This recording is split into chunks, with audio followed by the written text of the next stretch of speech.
Assalamualaikum warahmatullahi wabarakatuh. Halo semuanya, balik lagi bersama saya Piaganti Putri dalam praktikum IPA di SD. Di video ini, kita akan melakukan percobaan mengenai pemantulan pada cahaya. Nah, di video ini, kita akan lihat bagaimana sifat-sifat cahaya yang dihasilkan dan sifat-sifat bayangan yang dihasilkan oleh cermin datar, cermin cembung, dan cermin cekung. Langsung saja, kita mulai. Untuk memulai percobaan, kita harus menyiapkan beberapa alat dan bahan yang dibutuhkan. Yang pertama, ada cermin datar, cermin cembung, cermin cekung, lampu senter, busur derajat, kertas putih, lilin, layar atau tabir kertas, dan celah cahaya.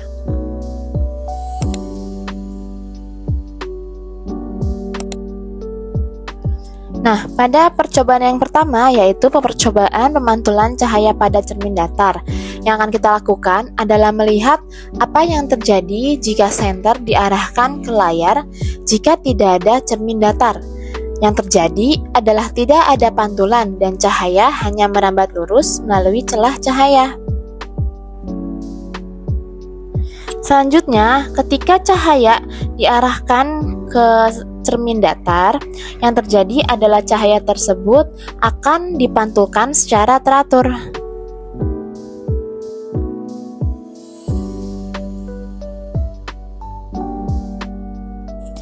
Pada percobaan ini, digunakan busur derajat untuk melihat sudut datang dan sudut pantul pada cermin datar. Ketika sudut datang sebesar 90 derajat, maka sudut pantulnya juga 90 derajat. Begitu juga dengan sudut datang yang sebesar 30 derajat, maka sudut pantulnya juga 30 derajat.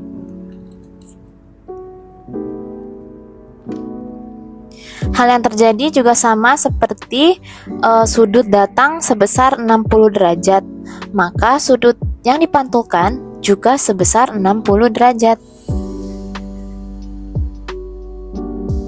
Dapat dikatakan bahwa pemantulan pada cermin datar bersifat teratur, di mana berkas cahaya sejajar akan dipantulkan kembali secara sejajar. Selanjutnya, ketika sebuah lilin diletakkan di depan cermin datar, bayangan yang terbentuk akan sama besar dengan benda aslinya. Ketika lilin digeser-geser, bayangan di cermin datar juga mengikuti benda aslinya.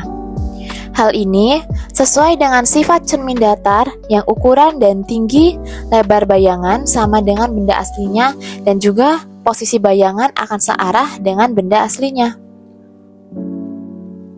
Ketika lilin diletakkan 10 cm di depan cermin, yang terjadi adalah jarak dari benda ke cermin sama persis dengan jarak dari cermin ke bayangan di belakangnya.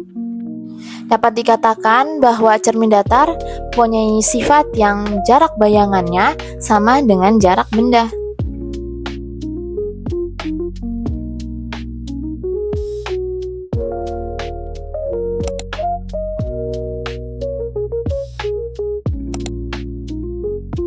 Ketika di depan lilin belum dihadapkan oleh cermin cembung, yang terjadi adalah tidak ada pemantulan cahaya.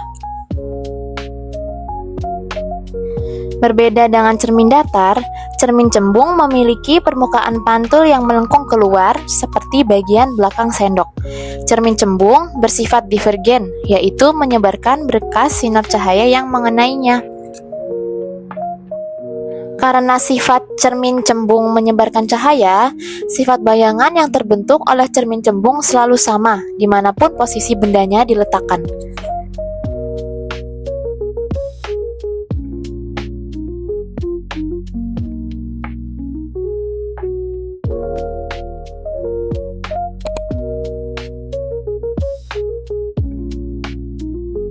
Berbeda dengan cermin datar dan cermin cembung yang bersifat bayangannya selalu konstan, sifat bayangan pada cermin cekung sangat bergantung pada posisi atau jarak benda terhadap cermin tersebut.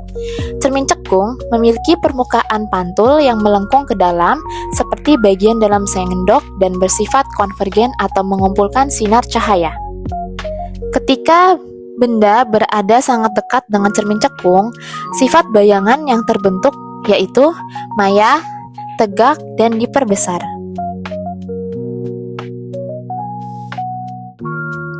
Jika benda diletakkan tepat di titik fokus, sinar pantul akan bergerak sejajar, dan bayangan yang terbentuk di jarak tak terhingga atau tidak terbentuk bayangan yang jelas.